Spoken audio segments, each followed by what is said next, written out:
nasa likuran nito. Kasi kawawa naman yung mga maliliit na driver natin na mahirap na nga, mamapiahin pa ng sarili niyang gobyerno.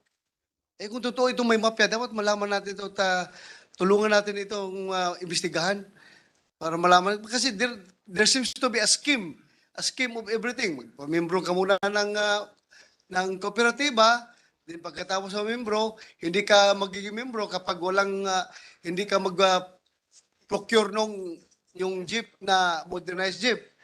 So sana ma-establish natin ito kung sino itong mga mafia na ito. And Mr. President, I stand before you today to join this August chamber in calling the Land Transportation Franchising and Regulatory Board to defer the scheduled phase out of all traditional jeepneys by June 30, 2023. The Public Utility Vehicle Modernization Program of the Department of Transportation and the LTFRB has the most notable intention, and that is to provide a safe, convenient, contemporary, and state-of-the-art public transportation system.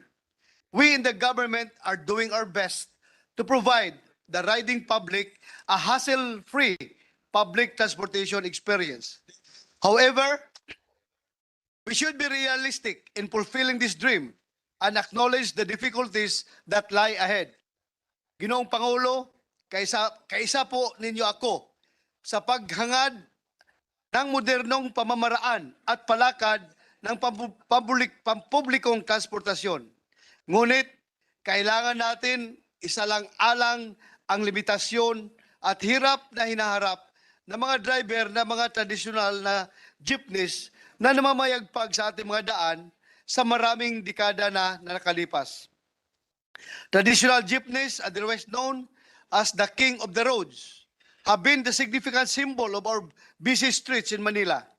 Even in the provinces, the size of these iconic commuters to the respective workplaces and to reach their families back home after a day's work.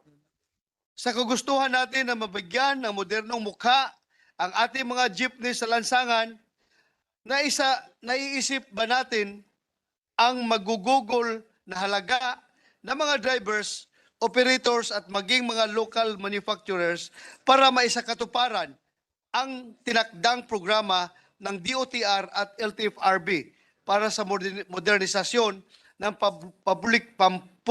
publikong sasakyan. Hirap. Nagkabulol-bulol tuloy ako to. We in the Senate are not insensitive to the plight of our drivers, operators, and local manufacturers. With the economic crisis brought by the pandemic, the transportation sector suffered much from the economic losses brought by COVID-19. With this in mind, utmost consideration, therefore, should be the burden that we pass on to our partners in the public transportation sector. Hence, I add my voice in appealing to the LTFRB to give more time to carry out the phase-out of our traditional jeepneys. Today, more than ever, our compassionate hearts should speak louder than the call of modernization. Thank you, Mr. President.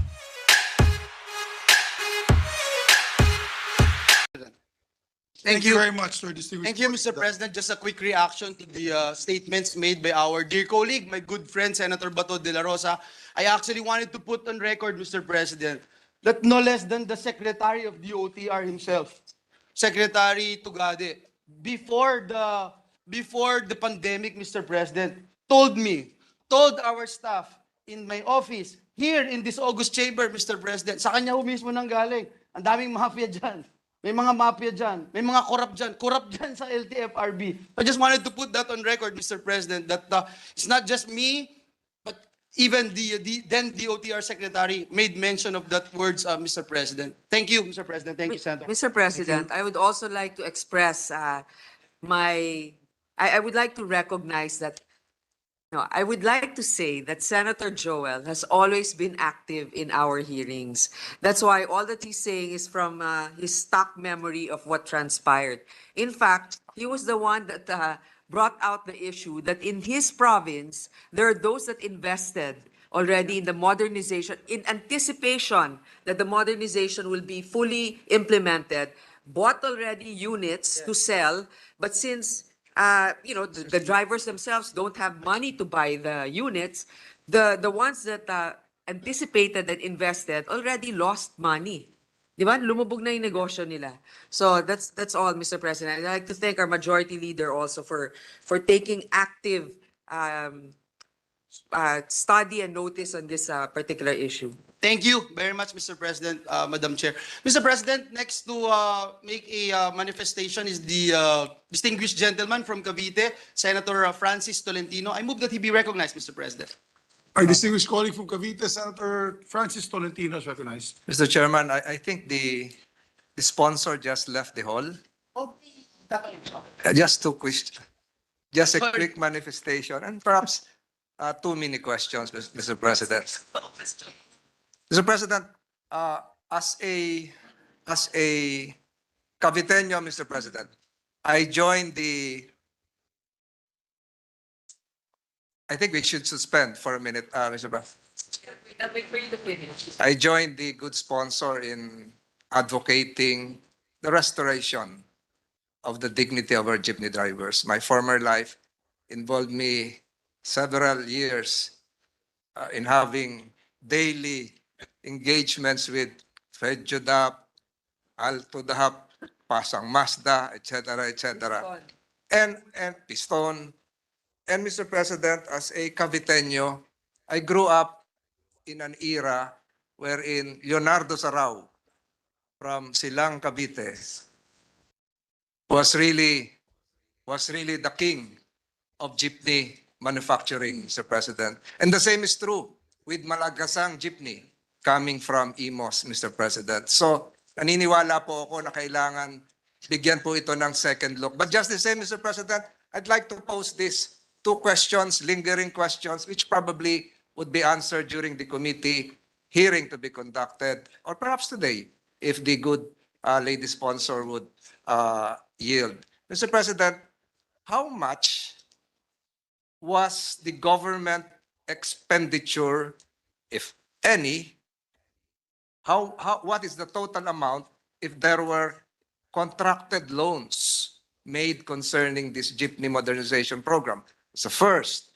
Second, was there a revision of the current car manufacturing program to include a hybrid jeepney modernization program?